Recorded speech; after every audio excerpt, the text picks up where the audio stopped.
Button Button by Richard Matheson. The package was lying by the front door, a cube-shaped carton sealed with tape, their name and address printed by hand. Mr. and Mrs. Arthur Levis, 21st 7837th Street, New York, Newark 10016. Norma picked it up, unlocked the door, and went into the apartment. It was just getting dark. After she put the lamb chops in the broiler, she sat down to open the package. Inside the carton was a push-button unit fastened to a small wooden box. A glass dome covered the button. Norma tried to leave it off, but it was locked in place. She turned the unit over and saw a folded piece of paper scotch taped to the bottom of the box. She pulled it off. "Mr. Stewart will call on you at 8:30. Norma put the button unit beside her on the cuff. She reread the typed note, smiling. A few moments later, she went back into the kitchen to make the salad. The doorbell rang at 8 o'clock. "I'll get it," Norma called from the kitchen. Arthur was in the living room reading. There was a small man in the hallway. He removed his hat as Norma opened the door. "Mrs. Levis?" he inquired politely. "Yes." "I'm Mr. Stewart." "Oh, yes." Norma repressed a smile. She was sure now it was a sales pitch. "May I come in?" asked Mr. Stewart. "I'm rather busy," Norma sighed. "I'll get you your whatchamacallit, though." She started to turn. "Don't you want to know what it is?" Norma turned back. Mr. Stewart's tone had been offensive. "No, I don't think so," she replied. "It could prove very valuable," he told her. "Monetarily?" she challenged. Mr. Stewart nodded. "Monetarily," he sighed. Norma frowned. She didn't like his attitude. "What are you trying to sell?" she asked. "I'm not selling anything," he answered. Arthur came out of the living room. "Something wrong?" Mr. Stewart introduced himself. "Oh, the..." Arthur pointed toward the living room and smiled. "What is that gadget anyway?" "It won't take long to explain," replied Mr. Stewart. "May I come in?" "If you are selling something," Arthur sighed. Mr. Stewart shook his head. "I'm not." Arthur looked at Norma. "Up to you," she sighed. He hesitated. "Well, why not?" he sighed. They went into the living room and Mr. Stewart sat in Norma's chair. He reached into an inside coat pocket and withdrew a small sealed envelope. "Inside here is a key to the Bell unit dome," he said. He set the envelope on the chair side table. "The bell is connected to our office." "What it's for?" asked. "If you push the button," Mr. Stewart told him, "somewhere in the world, someone you don't know will die, in return for which you will receive a payment of $50,000. Norma stared at the small man. He was smiling. "What are you talking about?" Arthur asked him. Mr. Stewart looked surprised. "But I've just explained," he said. "Is this a practical joke?" asked Arthur. "Not at all. The offer is completely genuine." "You aren't making sense," Arthur said. "You expect us to believe." "Whom do you represent?" demanded Norma. Mr. Stewart looked embarrassed. "I'm afraid I'm not at liberty to tell you that," he said. "However, I assure you, the organization is of international scope." "I think you'd better leave," Arthur said, standing. Mr. Stewart rose. "Of course. And take your button unit with you." "Are you sure you wouldn't care to think about it for a day or so?" Arthur picked up the button unit and the envelope and thrust them into Mr. Stewart's hands. He walked into the hall and pulled open the door. "I leave my card," said Mrs. Stewart. He placed it on the table by the door.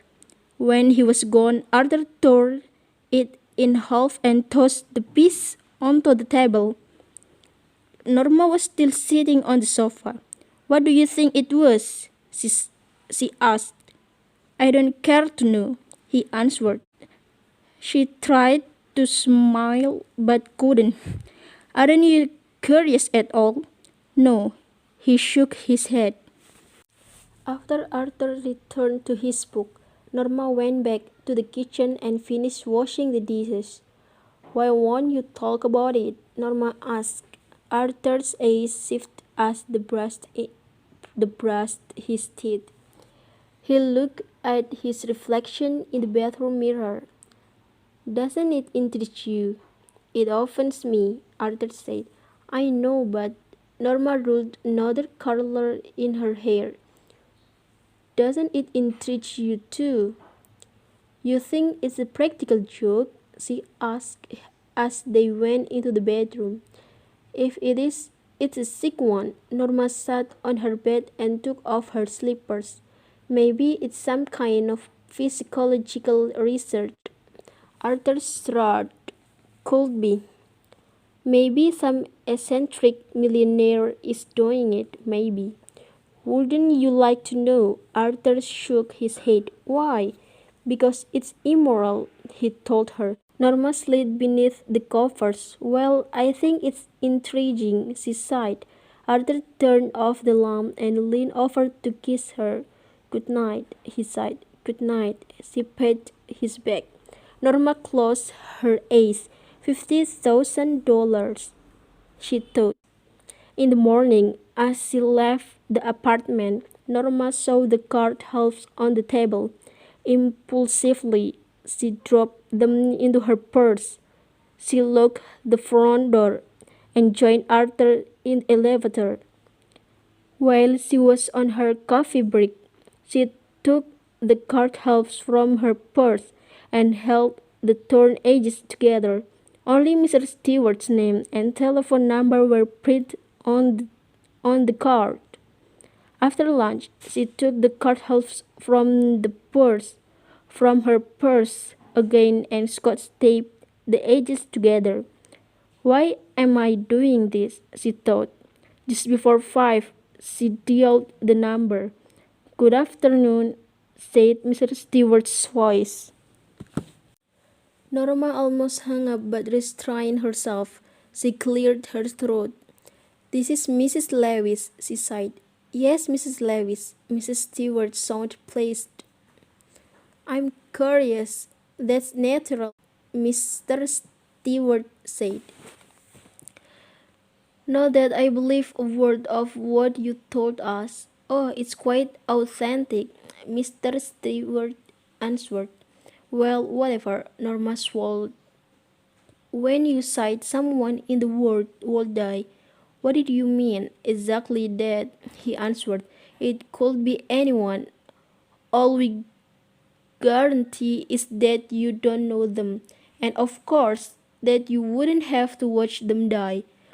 "For $50,000, Norma said. "That is correct." She made a scoffing sound.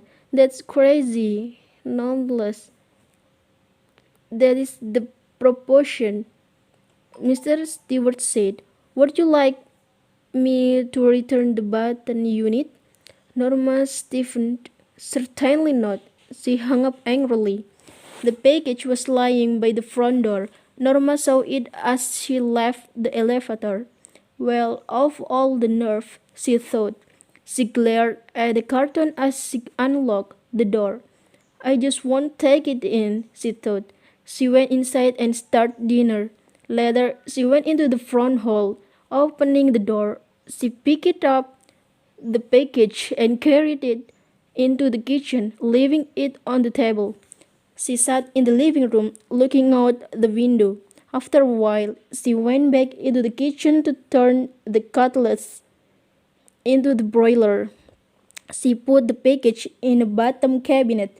She, she had thrown it out in the morning. Maybe some eccentric millionaire is playing games with people, she sighed. Arthur looked up from his dinner. I don't understand you. What does charm mean? Let it go, he told her. Norma ate in silence. Suddenly, she put her fork down. Suppose it's a genuine over, she sighed. Arthur stared at her. Suppose it's a genuine over. All right, suppose it is? He looked incredulous. What would you like to do? Get the button back and push it? Murder someone? Norma looked disgusted. Murder? How would you define it? If you don't even know the person, Norma sighed. Arthur looked astounded. Are you saying what I think you are? If it's some old Chinese peasant 10,000 miles away, some deceased native in the Congo? How about the baby boy in Pennsylvania? Arthur countered. Some beautiful little girl on the next block? Now you are loading things. The point is, Norma, he continued. What's the difference whom you kill? It's still murder. The point is, Norma broke in. If it's someone you've never seen in your life and never will see, someone whose death you don't even have to know about, you still wouldn't push the button? Arthur stared at her, appalled. You mean for Wolt? $50,000, Arthur. What has the amount? $50,000, Arthur, Norma interrupted. A chance to take that trip to Europe we have always talked about. Norma, no. A chance to buy that cottage on the island. Norma, no. His face was white. She shuddered. All right, take it easy, she sighed. Why are you getting so upset? It's only talk. After dinner, Arthur went into the living room. Before he left the table, he sighed, I'd rather not discuss it anymore. If you don't mind, Norma shrugged. Fine with me. She got up earlier than usual to make pancakes, eggs, and bacon for Arthur's breakfast. What's the occasions? She asked with a smile. No occasions. Norma looked offended. I want to do it. That's all. Good, he sighed. I'm glad you did.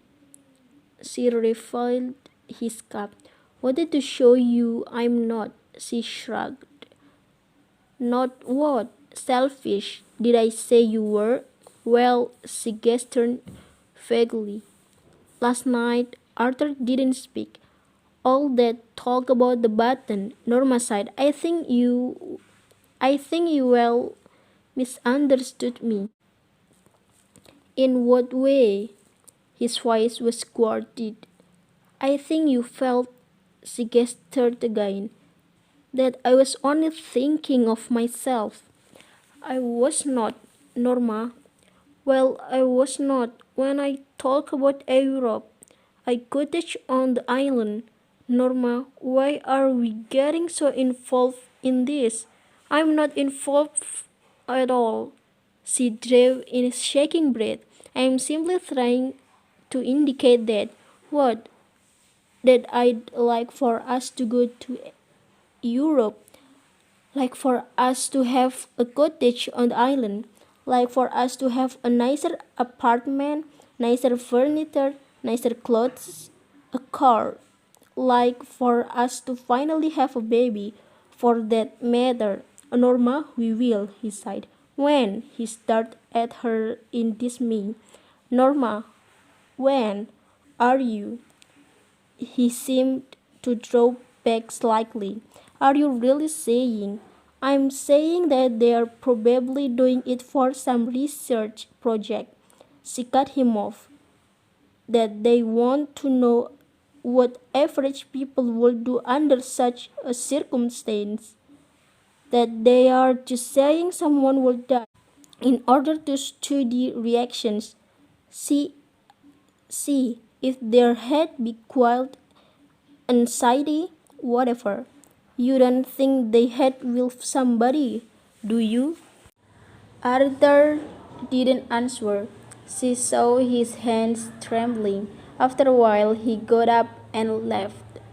When he had gone to work, Norma remained at the table, staring into her coffee. I'm going to be late, she thought. She, she shrugged. What difference did it make? She should be home anyway, not working in an office.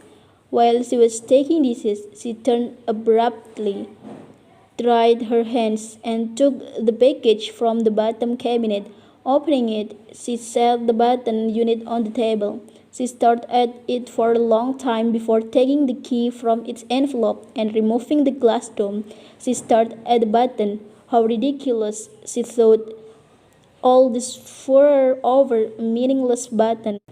Reaching out, she pressed it down. For us, she thought angrily.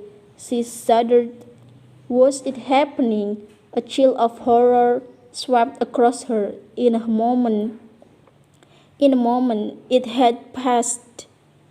She made a contemptuous noise. Ridiculous, she thought, to get so worked up over nothing. She threw the button unit, thumb, and key into the waste basket and hurried to dress for work. She had just turned over the supper sticks when the telephone rang. She picked up the receiver. Hello, Mrs. Lewis? Yes, this is the Lenox Hill Hospital. She felt unreal as the voice informed her of the subway accident. The soughing crowd. Arthur passed from the platform in front of the train. She was conscious of shaking her head but couldn't stop.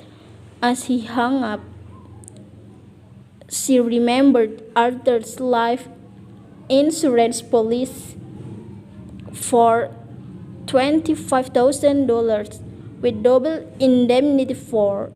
No, she couldn't seem to breathe. She struggled to her feet and walked into the kitchen numbly. Something cold pressed at her skull as she removed the button unit from the wastebasket. There were no nails or screws visible. She couldn't see how it was put together. Abruptly, she began to smash it on the sink edge, pounding it harder and harder until the wood split. She pulled the side apart, cutting her fingers without noticing. There were no transistors in the box, no wires or tabs. The box was empty. She whirled with a gasp as the telephone rang. Stumbling into the living room, she picked up the receiver. Mrs. Lewis? Mr. Stewart asked. It wasn't her voice striking so. It couldn't be. No, sighed, I wouldn't know the one that died. My dear lady, Mr. Stewart said, do you really think you knew your husband?